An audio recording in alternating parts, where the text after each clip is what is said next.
जय श्री राधे कृष्ण दोस्तों। अक्षांश श्रीवास्तव आपका इस वीडियो में स्वागत करता है। दोस्तों, श्रीमद् भगवद गीता के दूसरे अध्याय का महात्म्य। श्री भगवान कहते हैं, लक्ष्मी, प्रथम अध्याय के महात्म्य का उत्तम उपाख्यान मैंने तुम्हें सुना दिया। अब अन्य अध्यायों के महात्म्य श्रवण करो। दक्षिण दिशा में वेदवेता ब्राह्मणों के पुरंदरपुर नामक नगर में श्रीमान देवशर्मा नामक एक विद्वान ब्राह्मण रहते थे। वे अतिथियों के पूजक, स्वाध्यायशील, वेद शास्त्रों के विशेषज्ञ, यज्ञों का अनुष्ठान करने वाले और तपस्वियों के सदा ही प्रिय थे। उन्होंने उत्तम द्रव्यों के द्वारा अग्नि में हवन करके दीर्घकाल तक देवताओं को तृप्त किया, किंतु उन धर्मात्मा ब्राह्मण को कभी सदा रहने वाली शांति न मिली। वे परम कल्याणमय तत्व का ज्ञान प्राप्त करने की इच्छा से प्रतिदिन प्रचुर सामग्रियों के द्वारा सत्य संकल्प वाले तपस्वियों की सेवा करने लगे। इस प्रकार शुभ आचरण करते हुए उन्हें बहुत समय बीत गया। तदनंतर एक दिन पृथ्वी पर उनके समक्ष एक त्यागी महात्मा प्रकट हुए। वे पूर्ण अनुभवी, आकांक्षा रहित, नासिका के अग्रभाग पर दृष्टि रखने वाले तथा शांतचित्त थे। निरंतर परमात्मा के चिंतन में संलग्न हो वे सदा आनंद विभोर रहते थे। देवशर्मा ने उन नित्य संतुष्ट तपस्वी को शुद्ध भाव से प्रणाम किया और पूछा, महात्मन, मुझे शांतिमय स्थिति कैसे प्राप्त होगी? तब उन आत्मज्ञानी संत ने देवशर्मा को सौपुर ग्राम के निवासी का, जो बकरियों का चरवाहा था, परिचय दिया और कहा, वही तुम्हें उपदेश देगा। ये सुनकर देवशर्मा ने महात्मा के चरणों की वंदना की और समृद्धिशाली सौपुर ग्राम में पहुंचकर उसके उत्तर भाग में एक विशाल वन देखा। उसी वन में नदी के किनारे एक शिला पर मित्रवान बैठा था। उसके नेत्र आनंदातिरेक से निश्चल हो रहे थे। वह अपलक दृष्टि से देख रहा था। वह स्थान आपसका स्वाभाविक वैर छोड़कर एकत्रित हुए परस्पर विरोधी जंतुओं से घिरा था। वहां उद्यान में मंद मंद वायु चल रही थी। मृगों के झुंड शांत भाव से बैठे थे और मित्रवान दया से भरी हुई आनंदमयी मनोहारिणी दृष्टि से पृथ्वी पर मानो अमृत छिड़क रहा था। इस रूप में उसे देखकर देवशर्मा का मन प्रसन्न हो गया। वे उत्सुक होकर बड़ी विनय के साथ के पास गए। मित्रवान ने भी अपने मस्तक को किंचित नवाकर देवशर्मा का सत्कार किया। तदनंतर विद्वान देवशर्मा अनन्य चित्त से के समीप गए और जब उसके ध्यान का समय समाप्त हो गया, उस समय उन्होंने अपने मन की बात पूछी, महाभाग, मैं आत्मा का ज्ञान प्राप्त करना चाहता हूँ। मेरे इस मनोरथ की पूर्ति के लिए मुझे किसी ऐसे उपाय का उपदेश कीजिए जिसके द्वारा सिद्धि प्राप्त हो चुकी हो। देवशर्मा की बात सुनकर मित्रवान ने एक क्षण तक कुछ विचार किया। उसके बाद इस प्रकार कहा, विद्वन, एक समय की बात है, मैं वन के भीतर बकरियों की रक्षा कर रहा था। इतने में ही एक भयंकर व्याघ्र पर मेरी दृष्टि पड़ी, जो मानो सबको ग्रस लेना चाहता था। मैं मृत्यु से डरता था, इसलिए व्याघ्र को आते देख बकरियों के झुंड को आगे करके वहां से भाग चला। किंतु एक बकरी तुरंत ही सारा भय छोड़कर नदी के किनारे उस बाग के पास बेरोक टोक चली गई। फिर तो व्याघ्र भी द्वेष छोड़कर चुपचाप खड़ा हो गया। उसे इस अवस्था में देखकर बकरी बोली, व्याघ्र, तुम्हें तो अभीष्ट भोजन प्राप्त हुआ है। मेरे शरीर से मांस निकालकर प्रेम पूर्वक खाओ ना। तुम इतनी देर से खड़े क्यों हो? तुम्हारे मन में मुझे खाने का विचार क्यों नहीं हो रहा है? व्याघ्र बोला, बकरी, इस स्थान पर आते ही मेरे मन से द्वेष का भाव निकल गया। भूख प्यास भी मिट गई। इसलिए पास आने पर भी अब मैं तुझे खाना नहीं चाहता। व्याघ्र के यूं कहने पर बकरी बोली, न जाने मैं कैसे निर्भय हो गई हूँ। इसमें क्या कारण हो सकता है? यदि तुम जानते हो तो बताओ। ये सुनकर व्याघ्र ने कहा, मैं भी नहीं जानता। चलो, सामने खड़े हुए इन महापुरुष से पूछें। ऐसा निश्चय करके वे दोनों वहां से चल दिए। उन दोनों के स्वभाव में यह विचित्र परिवर्तन देखकर मैं बहुत विस्मय में पड़ा था।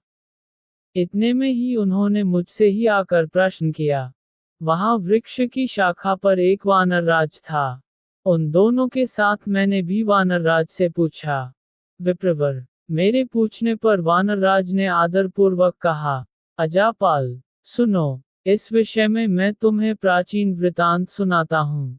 ये सामने वन के भीतर जो बहुत बड़ा मंदिर है, उसकी ओर देखो। इसमें ब्रह्मा जी का स्थापित किया हुआ एक शिवलिंग है। पूर्व काल में यहाँ सुकर्मा नामक एक बुद्धिमान महात्मा रहते थे, जो तपस्या में संलग्न होकर इस मंदिर में उपासना करते थे। वे वनमैन से फूलों का संग्रह कर लाते और नदी के जल से पूजनीय भगवान शंकर को स्नान कराकर उन्हीं से उनकी पूजा किया करते थे। इस प्रकार आराधना का कार्य करते हुए सुकर्मा यहाँ निवास करते थे। बहुत समय के बाद उनके समीप किसी अतिथि का आगमन हुआ। सुकर्मा ने भोजन के लिए फल लाकर अतिथि को अर्पण किया और कहा, विद्वन, मैं केवल तत्वज्ञान की इच्छा से भगवान शंकर की आराधना करता हूँ। आज इस आराधना का फल परिपक्व होकर मुझे मिल गया, क्योंकि इस समय आप जैसे महापुरुष ने मुझ पर अनुग्रह किया है। सुकर्मा के ये मधुर वचन सुनकर तपस्या के धनी महात्मा अतिथि को बड़ी प्रसन्नता हुई। उन्होंने एक शिलाखंड पर गीता का दूसरा अध्याय लिख दिया और ब्राह्मण को उसके पाठ एवं अभ्यास के लिए आज्ञा देते हुए कहा, ब्राह्मण, इससे तुम्हारा आत्मज्ञान संबंधी मनोरथ अपने आप सफल हो जाएगा। यूं कहकर वे बुद्धिमान तपस्वी सुका के सामने ही उनके देखते देखते अंतर्धान हो गए। सुकर्मा विस्मित होकर उनके आदेश के अनुसार निरंतर गीता के द्वितीय अध्याय का अभ्यास करने लगे। तदनंतर दीर्घकाल के पश्चात अंतःकरण शुद्ध होकर उन्हें आत्मज्ञान की प्राप्ति हुई। फिर वे जहां जहां गए, वहां वहां का तपोवन शांत हो गया। उनमें शीत उष्ण और राग द्वेष आदि की बाधाएं दूर हो गईं। इतना ही नहीं, उन स्थानों में भूख प्यास का कष्ट भी जाता रहा तथा भय का सर्वथा अभाव हो गया।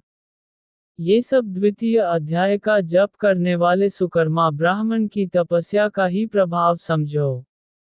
मित्रवान कहता है, वानरराज के यूं कहने पर मैं प्रसन्नतापूर्वक बकरी और बाघ के साथ उस मंदिर की ओर गया। वहां जाकर शिलाखंड पर लिखे हुए गीता के द्वितीय अध्याय को मैंने देखा और पढ़ा। उसी की आवृत्ति करने से मैंने तपस्या का पार पा लिया है। अतः भद्र पुरुष, तुम भी सदा द्वितीय अध्याय की ही आवृत्ति किया करो। ऐसा करने पर मुक्ति तुमसे दूर नहीं रहेगी। श्री भगवान कहते हैं, प्रिय के इस प्रकार आदेश देने पर देवशर्मा ने उसका पूजन किया और उसे प्रणाम करके पुरंदरपुर की राह ली। वहां किसी देवालय में पूर्वोक्त आत्मज्ञानी महात्मा को पाकर उन्होंने ये सारा वृतांत निवेदन किया और सबसे पहले उन्हीं से द्वितीय अध्याय को पढ़ा। उनसे उपदेश पाकर शुद्ध अंतःकरण वाले देवशर्मा प्रतिदिन बड़ी श्रद्धा के साथ द्वितीय अध्याय का पाठ करने लगे। तब से उन्होंने अनवद्य प्रशंसा के योग्य परम पद को प्राप्त कर लिया। लक्ष्मी, ये द्वितीय अध्याय का उपाख्यान कहा गया। श्रीमद् भगवद गीता का दूसरा अध्याय।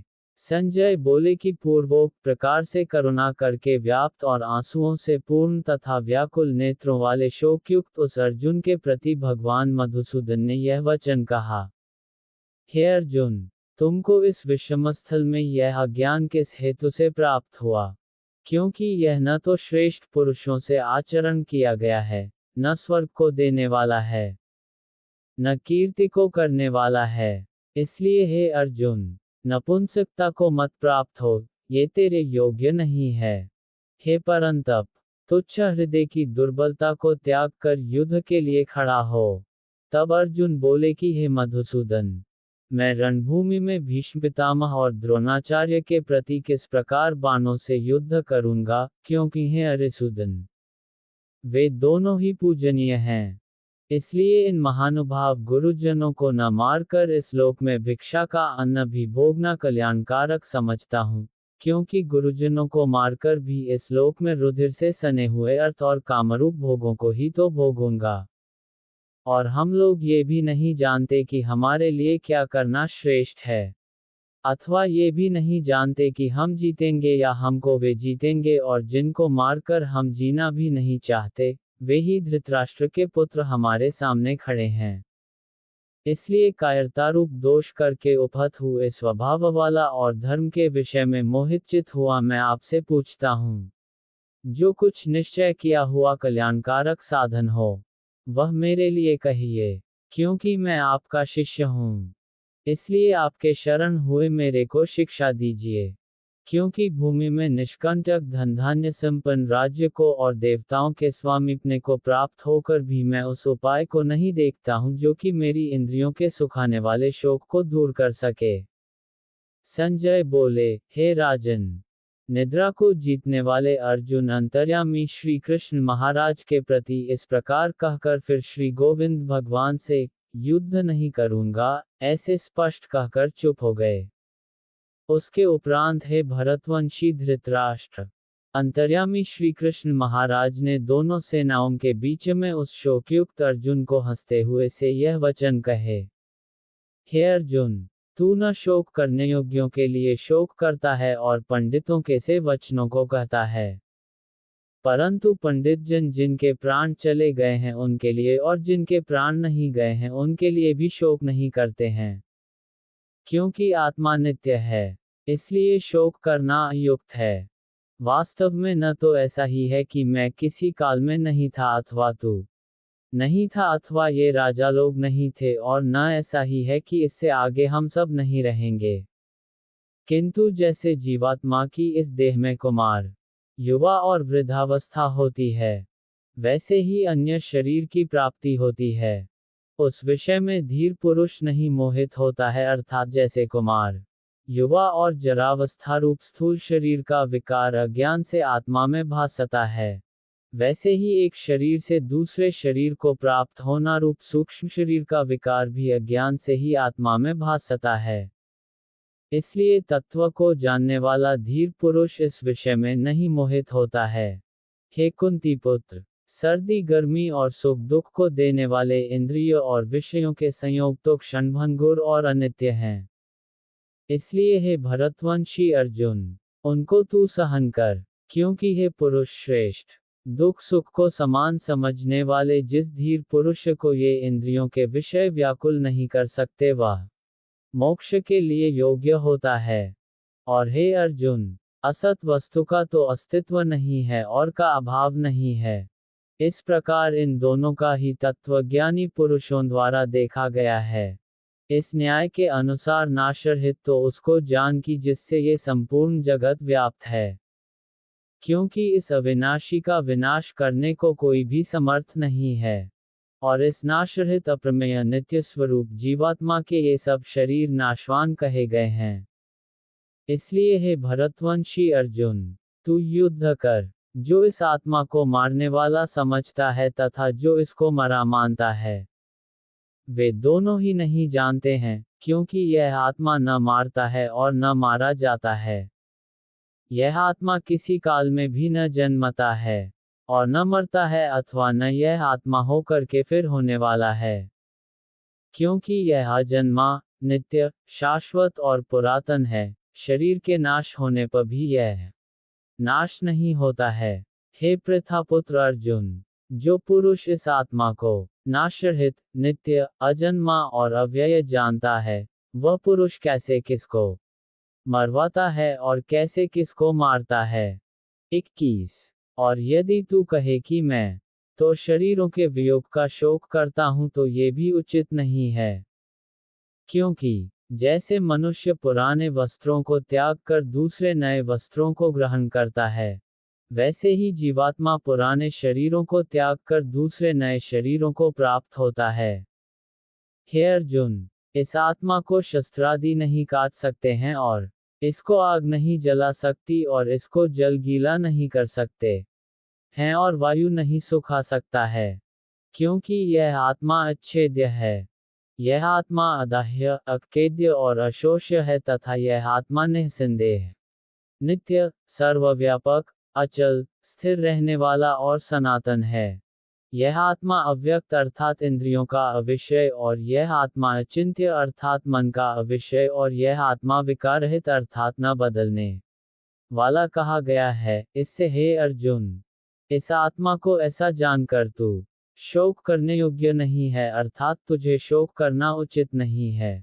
यदि तू इसको सदा जन्मने और सदा मरने वाला माने तो भी है अर्जुन, इस प्रकार शोक करने को योग्य नहीं है, क्योंकि ऐसा होने से तो जन्मने वाले की निश्चित मृत्यु और मरने वाले का निश्चित जन्म होना सिद्ध हुआ। इससे भी तू इस बिना उपाय वाले विषय में शोक करने को योग्य नहीं है। ये भीष्मादिकों के शरीर माया में होने से अनित्य हैं, इससे शरीरों के लिए भी शोक करना उचित नहीं, क्योंकि हे अर्जुन, संपूर्ण प्राणी जन्म से पहले बिना शरीर वाले और मरने के बाद भी बिना शरीर वाले ही हैं, केवल बीच में ही शरीर वाले प्रतीत होते हैं। फिर उस विषय में क्या चिंता है? हे अर्जुन, यह आत्मतत्व बड़ा अर्थात मन का अविषय और यह आत्मा विकाररहित अर्थात न बदलने वाला कहा गया है।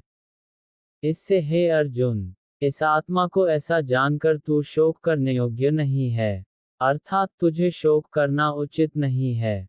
यदि तू इसको सदा जन्मने और सदा मरने वाला माने तो भी है अर्जुन, इस प्रकार शोक करने को योग्य नहीं है, क्योंकि ऐसा होने से तो जन्मने वाले की निश्चित मृत्यु और मरने वाले का निश्चित जन्म होना सिद्ध हुआ। इससे भी तू इस बिना उपाय वाले विषय में शोक करने को योग्य नहीं है। ये भीष्मादिकों के शरीर माया में होने से अनित्य हैं, इससे शरीरों के लिए भी शोक करना उचित नहीं, क्योंकि हे अर्जुन, संपूर्ण प्राणी जन्म से पहले बिना शरीर वाले और मरने के बाद भी बिना शरीर वाले ही हैं, केवल बीच में ही शरीर वाले प्रतीत होते हैं। फिर उस विषय में क्या चिंता है? हे अर्जुन, यह आत्मतत्व बड़ा गहन है, इसलिए कोई महापुरुष ही इस आत्मा को आश्चर्य की ज्यों देखता है, और वैसे ही दूसरा कोई महापुरुष ही आश्चर्य की ज्यों इसके तत्व को कहता है, और दूसरा कोई ही इस आत्मा को आश्चर्य की ज्यों सुनता है, और कोई सुनकर भी इस आत्मा को नहीं जानता। हे अर्जुन, यह आत्मा सबके शरीर में सदा ही अवध्य है, इसलिए संपूर्ण भूत प्राणियों के लिए तू शोक करने को योग्य नहीं है, और अपने धर्म को देखकर भी तू भय करने को योग्य नहीं है, क्योंकि धर्मयुक्त युद्ध से बढ़कर दूसरा कोई कल्याणकारक कर्तव्य क्षत्रिय के लिए नहीं है। हे पार्थ, अपने आप प्राप्त हुए और खुले हुए स्वर्ग के द्वार रूप इस प्रकार के युद्ध को भाग्यवान क्षत्रिय लोग ही पाते हैं। और यदि तू इस धर्मयुक्त संग्राम को नहीं करेगा तो स्वधर्म को और कीर्ति को खोकर पाप को प्राप्त होगा, और सब लोग तेरी बहुत काल तक रहने वाली अपकीर्ति को भी कथन करेंगे, और वह अपकीर्ति माननीय पुरुष के लिए मरण से भी अधिक बुरी होती है। और जिनके तू बहुत माननीय होकर भी अब तुच्छता को प्राप्त होगा, वे महारथी लोग तुझे भय के कारण युद्ध से उपराम हुआ मानेंगे, और तेरे वैरी लोग तेरे सामर्थ्य की निंदा करते हुए बहुत से न कहने योग्य वचनों को कहेंगे। फिर उससे अधिक दुख क्या होगा? इससे युद्ध करना तेरे लिए सब प्रकार से अच्छा है, क्योंकि या तो मरकर स्वर्ग को प्राप्त होगा, अथवा जीतकर पृथ्वी को भोगेगा। इससे हे अर्जुन, युद्ध के लिए निश्चय वाला होकर खड़ा हो। यदि तुझे स्वर्ग तथा राज्य की इच्छा न हो तो भी सुख दुख, लाभ हानि और जय पराजय को समान समझकर उसके उपरांत युद्ध के लिए तैयार हो। इस प्रकार युद्ध करने से तू पाप को प्राप्त नहीं होगा। हे पार्थ, ये बुद्धि तेरे लिए ज्ञानयोग के विषय में कही गई, और इसी को अब निष्काम कर्मयोग के विषय में सुन। जिस बुद्धि से युक्त हुआ तू कर्मों के बंधन को अच्छी तरह से नाश करेगा। इस निष्काम कर्मयोग में आरंभ का अर्थात बीज का नाश नहीं है और उल्टा फल रूप दोष भी नहीं होता है। इसलिए इस निष्काम कर्मयोग रूप धर्म का थोड़ा भी साधन जन्म मृत्यु रूप महान भय से उद्धार कर देता है। हे अर्जुन, इस कल्याण मार्ग में निश्चयात्मक बुद्धि एक ही है और अज्ञानी सकामी पुरुषों की बुद्धियां बहुत भेदों वाली अनंत होती हैं। हे अर्जुन, जो सकामी पुरुष केवल फलश्रुति में प्रीति रखने वाले, स्वर्ग को ही परम श्रेष्ठ मानने वाले, इससे बढ़कर और कुछ नहीं है, ऐसे कहने वाले हैं, वे अविवेकी जन्म-रूप कर्मफल को देने वाली और भोग तथा ऐश्वर्य की प्राप्ति के लिए बहुत सी क्रियाओं के विस्तार वाली, इस प्रकार की जिस दिखाव शोभायुक्त वाणी को कहते हैं, उस वाणी द्वारा हरे हुए चित्त वाले तथा भोग और ऐश्वर्य में आसक्ति वाले, उन पुरुषों के अंतःकरण में निश्चयात्मक बुद्धि नहीं होती है। हे अर्जुन, सब वे तीनों गुणों के कार्य रूप संसार को विषय करने वाले अर्थात प्रकाश करने वाले हैं। इसलिए तू असंसारी अर्थात निष्कामी और सुख दुखादि द्वंद्वों से रहित नित्य वस्तु में स्थित तथा योग क्षेम को न चाहने वाला और आत्मपरायण हो। क्योंकि मनुष्य का सब ओर से परिपूर्ण जलाशय के प्राप्त होने पर छोटे जलाशय में जितना प्रयोजन रहता है, अच्छी प्रकार ब्रह्म को जानने वाले ब्राह्मण का भी सब वेदों में उतना ही प्रयोजन रहता है, अर्थात जैसे बड़े जलाशय के प्राप्त हो जाने पर जल के लिए छोटे जलाशयों की आवश्यकता नहीं रहती, वैसे ही ब्रह्मानंद की प्राप्ति होने पर आनंद के लिए वेदों की आवश्यकता नहीं रहती। इससे तेरा कर्म करने मात्र में ही अधिकार होवे, फल में कभी नहीं, और तू कर्मों के फल की वासना वाला भी मत हो तथा तेरी कर्म न करने में भी प्रीति न होवे। हे धनंजय, आसक्ति को त्याग कर तथा सिद्धि और असिद्धि में समान बुद्धि वाला होकर योग में स्थित हुआ कर्मों को कर। ये समत्व भाव ही योग नाम से कहा जाता है।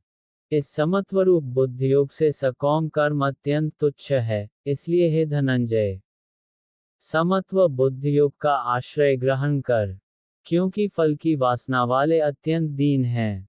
समत्व बुद्धियुक्त पुरुष पुण्य पाप दोनों को इस लोक में ही त्याग देता है, अर्थात उनसे लिपायमान नहीं होता। इससे समत्व बुद्धियोग के लिए ही चेष्टा कर। ये समत्व बुद्धि रूप योग ही कर्मों में चतुरता है, अर्थात कर्मबंधन से छूटने का उपाय है। क्योंकि बुद्धियोग युक्त ज्ञानी जन कर्मों से उत्पन्न होने वाले फल को त्याग कर जन्मरूप बंधन से छूटे हुए निर्दोष अर्थात अमृतमय परम पद को प्राप्त होते हैं। हे अर्जुन, जिस काल में तेरी बुद्धि मोहरूप दलदल को बिल्कुल तर जाएगी तब तू सुनने योग्य और सुने हुए के वैराग्य को प्राप्त होगा। जब तेरी अनेक प्रकार के सिद्धांतों को सुनने से विचलित हुई बुद्धि परमात्मा के स्वरूप में अचल और स्थिर ठहर जाएगी तब तू समत्वरूप योग को प्राप्त होगा। इस प्रकार के वचनों को सुनकर अर्जुन ने पूछा, हे केशव, समाधि में स्थित स्थिर बुद्धि वाले पुरुष का क्या लक्षण है, और स्थिर बुद्धि पुरुष कैसे बोलता है, कैसे बैठता है, कैसे चलता है। उसके उपरांत श्री कृष्ण महाराज बोले, हे अर्जुन, जिस काल में ये पुरुष मन में स्थित संपूर्ण कामनाओं को त्याग देता है, उस काल में आत्मा से ही आत्मा में संतुष्ट हुआ स्थिर बुद्धि वाला कहा जाता है, तथा दुखों की प्राप्ति में उद्वेग रहित है मन जिसका, और सुखों की प्राप्ति में दूर हो गई है स्पृहा जिसकी, तथा नष्ट हो गए हैं राग, भय और क्रोध जिसके, ऐसा मुनि स्थिर बुद्धि कहा जाता है। जो पुरुष सर्वत्र स्नेहरहित हुआ, उन शुभ तथा अशुभ वस्तुओं को प्राप्त होकर न प्रसन्न होता है और न द्वेष करता है, उसकी बुद्धि स्थिर है। और कछुआ अपने अंगों को जैसे समेट लेता है, वैसे ही यह पुरुष जब सब ओर से अपनी इंद्रियों को इंद्रियों के विषयों से समेट लेता है, तब उसकी बुद्धि स्थिर होती है। यद्यपि इंद्रियों के द्वारा विषयों को न ग्रहण करने वाले पुरुष के भी केवल विषय तो निवृत्त हो जाते हैं, परंतु राग नहीं निवृत्त होता, और इस पुरुष का तो राग भी परमात्मा को साक्षात करके निवृत्त हो जाता है। और हे अर्जुन, जिससे कि यत्न करते हुए बुद्धिमान पुरुष के भी मन को ये प्रमथन स्वभाव वाली इंद्रियां बलात् हर लेती हैं। इसलिए मनुष्य को चाहिए कि उन संपूर्ण इंद्रियों को वश में करके समाहित चित हुआ मेरे परायण स्थित होवे। क्योंकि जिस पुरुष के इंद्रियां वश में होती हैं, उसकी ही बुद्धि स्थिर होती है। हे अर्जुन, मन सहित इंद्रियों को वश में करके मेरे परायण न होने से मन के द्वारा विषयों का चिंतन होता है, और विषयों को चिंतन करने वाले पुरुष की उन विषयों में आसक्ति हो जाती है, और आसक्ति से उन विषयों की कामना उत्पन्न होती है, और कामना में विघ्न पड़ने से क्रोध उत्पन्न होता है। अविवेक से स्मरण शक्ति भ्रमित हो जाती है, और स्मृति के भ्रमित हो जाने से बुद्धि अर्थात ज्ञान शक्ति का नाश हो जाता है, और बुद्धि के नाश होने से ये पुरुष अपने श्रेय साधन से गिर जाता है। परंतु स्वाधीन अंतःकरण वाला पुरुष राग द्वेष से रहित अपने वश में की हुई इंद्रियों द्वारा विषयों को भोगता हुआ अंतःकरण की प्रसन्नता अर्थात स्वच्छता को प्राप्त होता है। उस निर्मलता के होने पर इसके संपूर्ण दुखों का अभाव हो जाता है, और उस प्रसन्नचित्त वाले पुरुष की बुद्धि शीघ्र ही अच्छी प्रकार स्थिर हो जाती है। हे अर्जुन, साधन रहित पुरुष के अंतःकरण में श्रेष्ठ बुद्धि नहीं होती है, और उस युक्त के अंतःकरण में आस्तिक भाव भी नहीं होता है, और बिना आस्तिक भाव वाले पुरुष को शांति भी नहीं होती। फिर शांति रहित पुरुष को सुख कैसे हो सकता है?